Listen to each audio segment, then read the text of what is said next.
Assalamualaikum warahmatullahi wabarakatuh. Saya Dwi Muslimah Kusumaningrum dari Prodi Pendidikan Islam Anak Usia Dini Angkatan 2017 kelas C semester 6 ingin menjelaskan buku cerita yang berjudul Kancil dan Keong, bagian dari mata kuliah Metode Pengembangan Moral dan Spiritual Anak Usia Dini dengan dosen pengampu Ibu Gustiana MPD.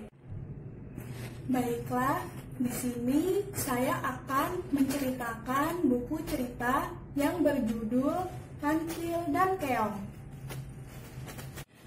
Pada suatu hari, ada seekor kancil yang berlari kencang. Ia baru saja menipu seekor macan yang sedang bertarung dengan ular. Kini si kancil meninggalkan hutan karena dia takut si macan akan memakan dia.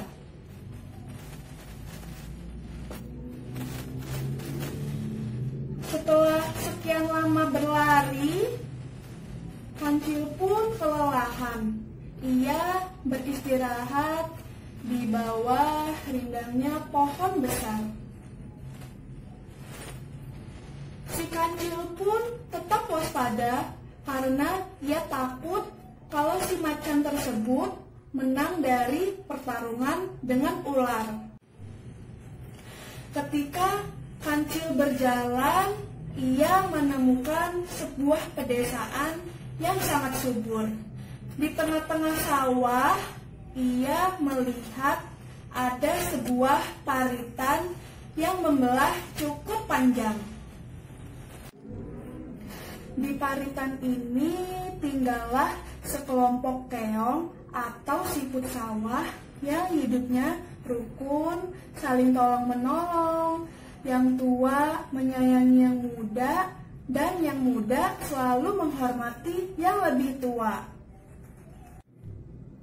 Setiap pagi, mereka selalu mencari makan dan menyebar di bagian-bagian sawah yang ada di sana. Dan ketika sore tiba, mereka pulang ke rumahnya masing-masing. Pada suatu pagi, si kancil pun mendatangi si keong tersebut. Dan si kancil menyapa keong-keong yang ada di sana. "Selamat pagi, keong. Bagaimana kabarmu?" Si keong pun menjawab, "Baik-baik saja, Cil. Bagaimana dengan dirimu?" Cil menjawab, "Seperti yang kau lihat, aku tidak kurang apapun." Keong bertanya pada si kancil, "Cil, kenapa kau disebut binatang yang paling pintar?" Si kancil pun menjawab, "Ya karena memang aku pintar."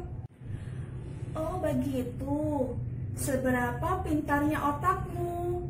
kata si keong. "Loh kok tanyanya begitu? Kamu meledek ya?" kata si kancil. Si keong pun menjawab, "Ah tidak." "Sudahlah keong, aku memang dikenal sebagai hewan yang paling pintar. Dan kau dikenal sebagai binatang yang pemalas. Jalanmu saja lambat sekali," kata si kancil. "Cil, walaupun jalanku lambat, tapi aku bukan pemalas. Kalau cuma adu lari cepat denganmu, pasti kamu akan kalah." Si kancil pun menjawab, "Loh, kau menantangku, keong," kata si kancil. Keong menjawab, "Kamu berani adu lari cepat, Cil?" Si kancil pun menjawab, "Wah, baiklah.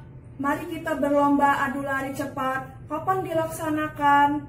Keong pun membalas, "Besok pagi ya, Cil, kita berlomba di sini." Kancil menjawab, "Baiklah, besok aku akan datang ke sini lagi." Setelah kancil pergi, Keong mengumpulkan teman-temannya. Keong menemukan gagasan yang tepat untuk memberi pelajaran kepada si kancil agar si kancil tidak sombong lagi. Keesokan harinya, keong pun sudah berkumpul. Satu persatu, keong berjejer di sepanjang jalan tepian parit ini. Ada satu keong yang bertemu dengan si kancil kemarin. Tak lama kemudian, kancil pun datang. Si keong memberi aturan tentang perlombaan ini. Begini, Cil, karena tubuhku kecil, jadi aku berlari di tepian paritan ini, dan kau berlari di tengah-tengah paritan ini. Kata si kancil, aku setuju, mari kita mulai. Setelah aba dibunyikan, si kancil pun berlari dan si keong masuk ke dalam air. Si kancil lari begitu cepat. Dalam hatinya, dialah yang akan jadi pemenangnya. Setelah beberapa saat berlari, kancil memanggil si keong. Keong, keong, sampai di manakah kamu sekarang? Loh, hai Cil, kenapa kamu masih di situ? Aku sudah berada di depanmu. Kancil terkejut melihat keong yang berada di depannya. Kali ini kancil berlari lebih cepat lagi. Beberapa saat kemudian, kancil pun memanggil keong lagi. Keong, keong, sampai di manakah kamu sekarang? Keong pun menyahut, "Loh, hai Cil, ada apa? Kenapa kamu masih saja berada di belakangku?" Berulang kali, si kancil memanggil keong untuk mengetahui di mana posisi keong. Tetapi keong tetap saja berada di depannya. Kancil mengira keong diam-diam dapat berlari dengan cepat, jauh melebihi kecepatannya.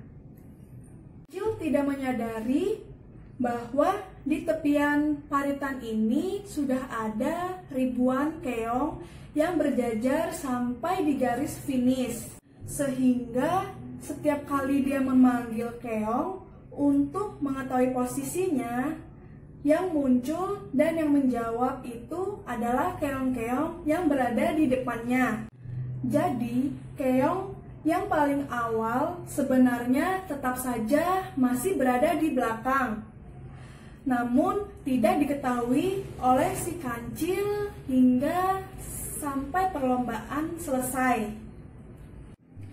Karena sering menoleh ke belakang, kancil pun kurang waspada kalau di ujung paritan ini ada jurang.